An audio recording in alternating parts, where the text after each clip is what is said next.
This is the news. We deal in facts. And what I'm about to tell you is a fact.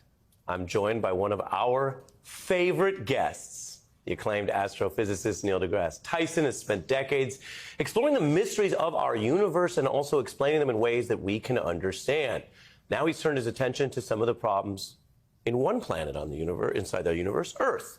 The new book, Starry Messenger, urges us to really think critically and objectively about what we're up to and whether we can keep this planet we have here. He writes, we sow hatred of others fueled by what we think is true or what we want to be true without regard to what is true. We've lost all sight of what distinguishes facts from opinions.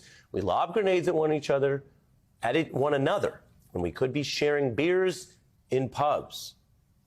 Neil is here. Shout out to drinking together and finding facts. Great to see you. Thanks. Actually, I lean towards wine, but beer is... You wrote beer. Yeah, I did write beer. I totally wrote beer there. We know you for so many things, but you're clearly taking the scientific rigor that people love about you, and I think sometimes learn from you, and applying it to some really big topics. Why this now? What do you want us to think about? This book has been gestating within me for decades. In fact, I can remember my first thoughts when I was scientifically literate, early middle school. I'd look around and I'd see adults saying things, making decisions, commenting, holding opinions. I was like, what? Where did that come from? Have you thought about it this way? Do you understand the data, the statistics? And it's been gestating within me. And then the book was birthed whole. Wow. And I realized all of these parts of society could benefit from a dose of a cosmic perspective, just what does that look like from above, but also an infusion of science literacy and critical thinking in a way where your argument that you thought you held firmly and you thought you were opposite the person you were fighting with, in fact, from another perch, you could learn that you both actually agree more than you disagree. Or you're both equally wrong, and you'll realize it together. Okay, either of those are progress in any kind of between any warring factions in modern society. Yeah, you mentioned the factions. Some of this goes back a long way. People debating what is God, who's got the right belief system. I mean, that's old school stuff, right? Yeah, that is. However, this country, the United States, was quite the fascinating experiment in that regard. It's whatever is your personal truth, it's welcomed, but you can't tell someone else, you can't require someone else have your personal truth. And that gave religion freedom to express itself in all stripes and all varieties in this country. That's remarkable. And so, but that's a particular kind of truth. In the chapter Truth and Beauty, I go into this in great detail, but I had to split the word truth into three parts because there are many people who, especially religions, they really attach themselves to the word truth, and I don't want to take that away from them. So there's a personal truth. Is Jesus your savior? Is Abraham your, in your lineage? Is Muhammad your last savior? Are your ancestors watching you? These are cherished beliefs, and it works provided that if you have that belief, you don't then rise to power over laws and legislation and have those laws and legislation force others into that same belief system. So the pluralistic feature of this country, I think, is something that can and should be cherished. So how does science distinguish? Oh, wait, slip in a political truth. You know what that is? What's that? It's what becomes true simply because it got repeated so many times. Our brain has this failure mode. Well, we think it's a success mode where you hear something so many times, your brain says, must be true. Well, yeah, repetition is a big part of campaign. It's the foundation of all. What did Hitler do with the? What's the term there? Where you believe this, and I'm going to print this, and it's not propaganda. Thank you. Sure. Thank you. Thank you for helping me. You asked the question, but you asked me the question, what did Hitler do? And I was like, well, a lot. Well, which thing? A lot. So repetition is a foundation of propaganda. But the scientific truth is what you establish to be true through experiment, observations, repeated, verified. And when that is done, it is true whether or not you believe in it. And if you're going to base laws and on something that has to apply to everybody, it seems to me the objective truth should be your primary motive. So you say objective truth just then. Let me read from you on objective truth in the book. Objective truths of science are not found in belief systems. They're not established by the authority of leaders or the power of persuasion, nor are they learned from repetition or gleaned from magical thinking. To deny objective truths is to be scientifically illiterate, not to be ideologically principled.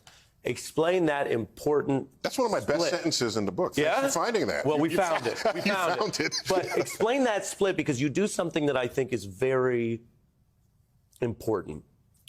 That sometimes belief and ideology, especially the way we're tribally organized, which you also write about, becomes its own test. If you're down with this goal, you got to be down with this other stuff. And then before you know it, that means being down with things that at one point you might have known were questionable or not true. And now you glom onto them. It's a portfolio, portfolio of beliefs. Walk us through that. Well, no, because science, one of the things it does best is unpack things that are otherwise glued together that you think all have to roll in one coherent shape. You unpack it and say, no, this works, but that doesn't.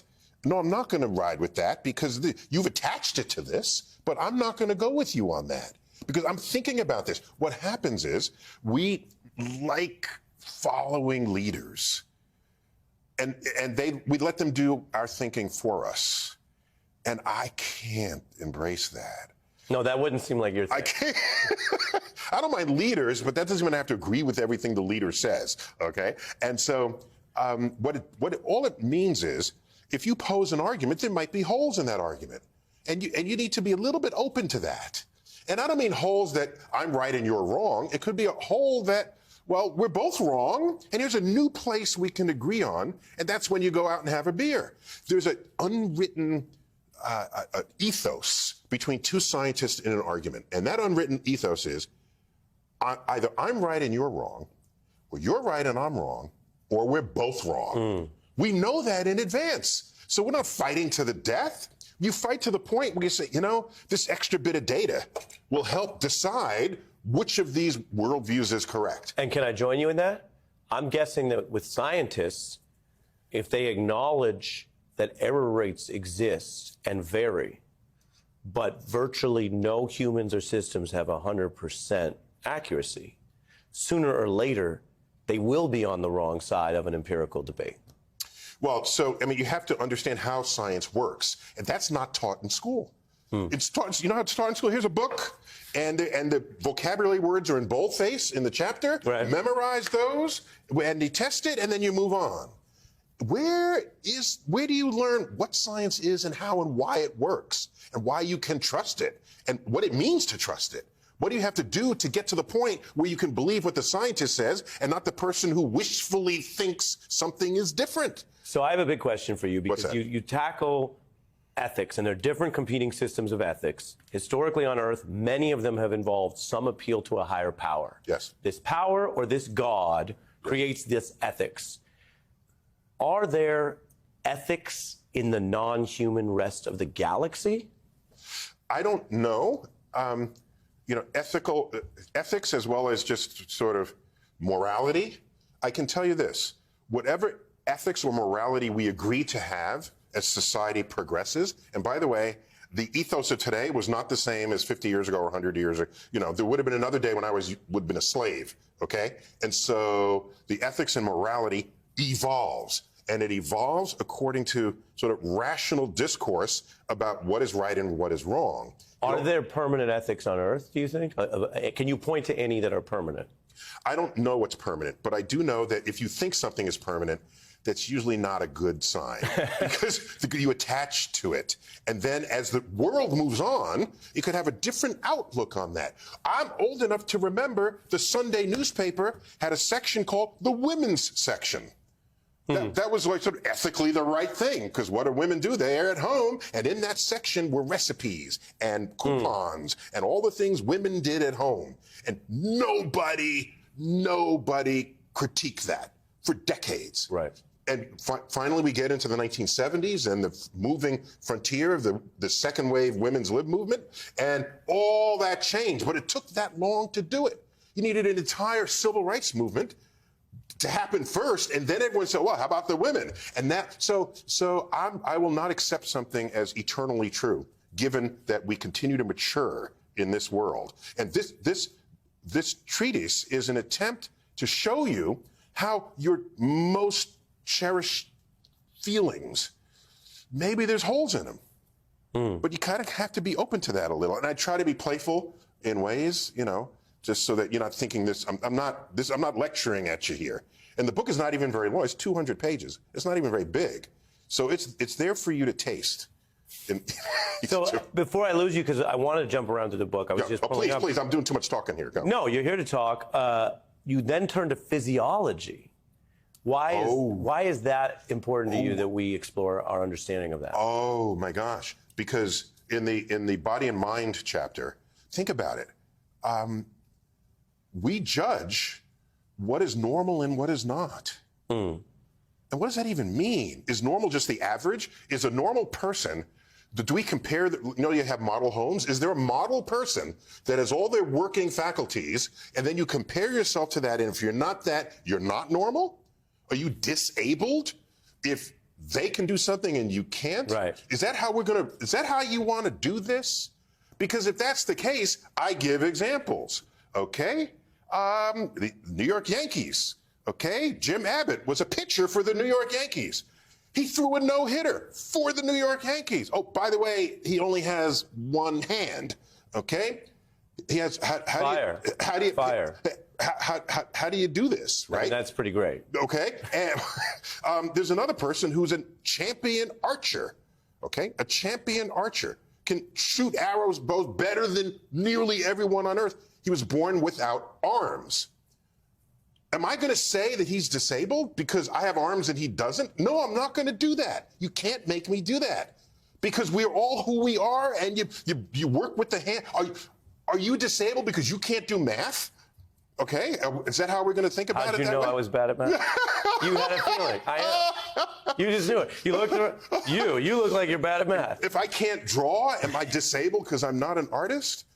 So there's a whole analysis of how we define what is normal and what is not. And the reason why an astrophysicist is telling you about this is because we have the entire universe that we classify. There's a star. Is it odd? Is it average? Is it this? How do we lay them out? How do we think about them? That goes to the final question. Yes. We are living in a time of unparalleled technological advancement, and yet we're saddled by all of this misinformation and stupidity. We're seeing more of the galaxy, I believe, tell me if I'm wrong, than we've ever seen in previous generations. You write, ranked by distance, sight is very important. The farthest thing visible to the human eye is a twin of our own Milky Way, the Andromeda. Andromeda. The Andromeda. See, I knew I'd need help. The Andromeda Galaxy. Named for the woman saved by Perseus in Greek legend.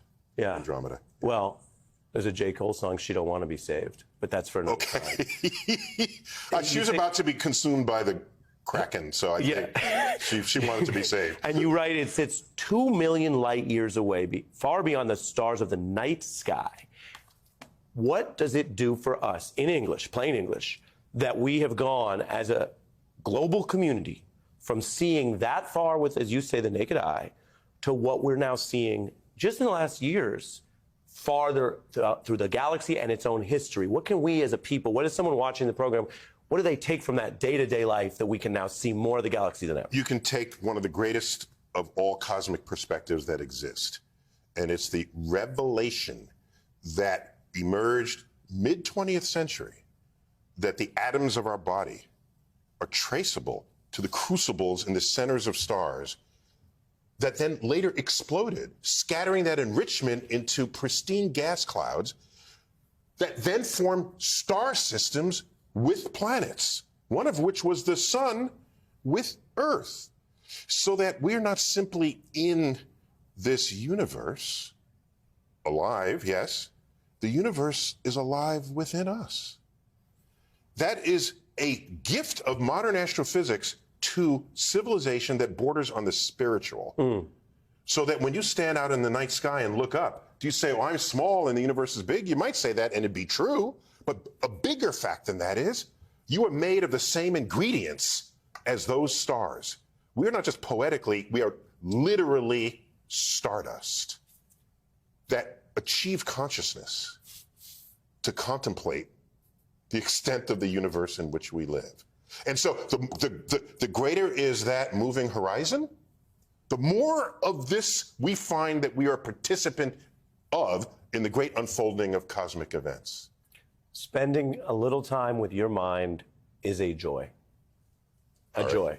I think I got part of what you said. Neil deGrasse Tyson. The book, Starry Messenger, is in bookstores now.